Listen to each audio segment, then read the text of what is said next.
Nagpapatuloy ang inspeksyon ng COMELEC sa mga itinapong campaign material sa Payatas Disposal Facility. Mula sa Quezon City, may unang balita live si James Agustin. James!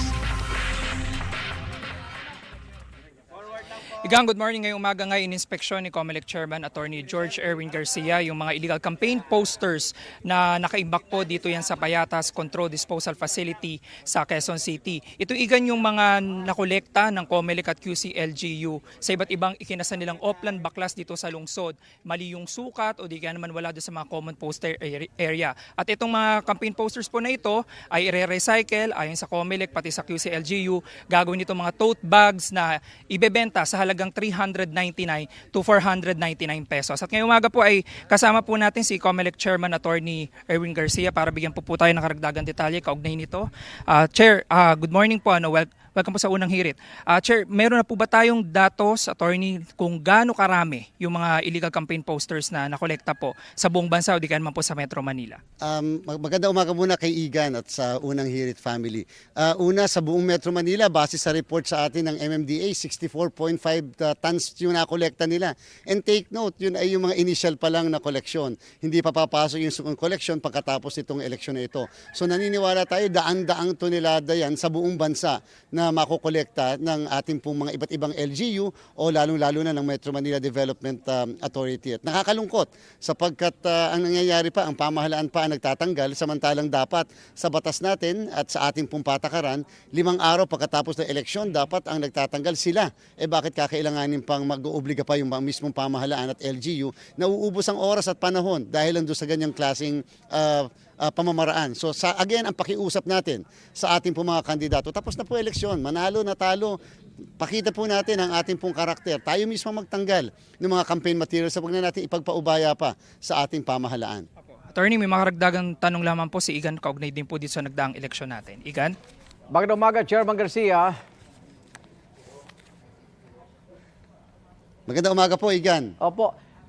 Follow up lang kami dito sa iaakit daw ng Duterte Youth at bagong henerasyong party list yung pagsuspinde ng kanilang proklamasyon sa Supreme Court. Reaction po? Ay, Igan, ini-expect po natin yan na sadyang itataas nila yung naging aksyon ng National Board of Canvassers, COMELEC, patungkol sa pagsuspend ng kanilang proklamasyon. Pero Igan, dapat din po nating maunawaan at sana po ay maintindihan din po nila na sa isang banda, pabor na rin po yung ginawa ng komisyon sa kanila. Tatandaan po ng lahat, Igan, na kahit na ang isang kandidato ay naproklama na, lalo na po kung ang posisyon ay congressman o kahit na party list, hindi naman po nawawala ang jurisdiction ng Commission on Elections. Maaari yung kaso po ng isa dyan ay 2019 pa, Igan. Ito po yung tamang pagkakataon na maaaring ma-resolve na yung ganyang kaso sapagkat later on, babalik at babalikan po sila nung kaso na yan. So hindi po ba mas maganda, hindi muna sila naproklama, na isuspend muna ang proklamasyon at i-resolve ng COMELEC yung pong kaso nila bago po mag-June 30. Kasi nga po, pagtapos ng June 30, tsaka mawawala ng jurisdiction ang COMELEC. So meron pa po kaming isang buwan mahigit upang i-resolve yung kaso na nakapending po sa COMELEC ng matagal na rin. At kung sakali pong ma-forfeit yung panalo ng mga party list na ito, malilipat ba yung pwestong nakuha nila sa iba?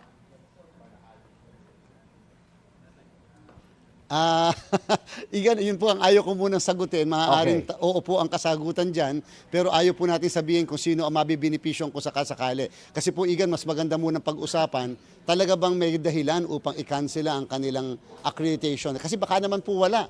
Bakit po naman tayo mag-uusap tungkol sa kung ano at sino ang makikinabang kung sakaling magkaroon ng cancellation? Maraming salamat, COMELEC Chairman George Garcia at James Agustin. Igan, mauna ka sa mga balita, mag-subscribe na sa GMA Integrated News sa YouTube para sa iba't ibang ulat sa ating bansa.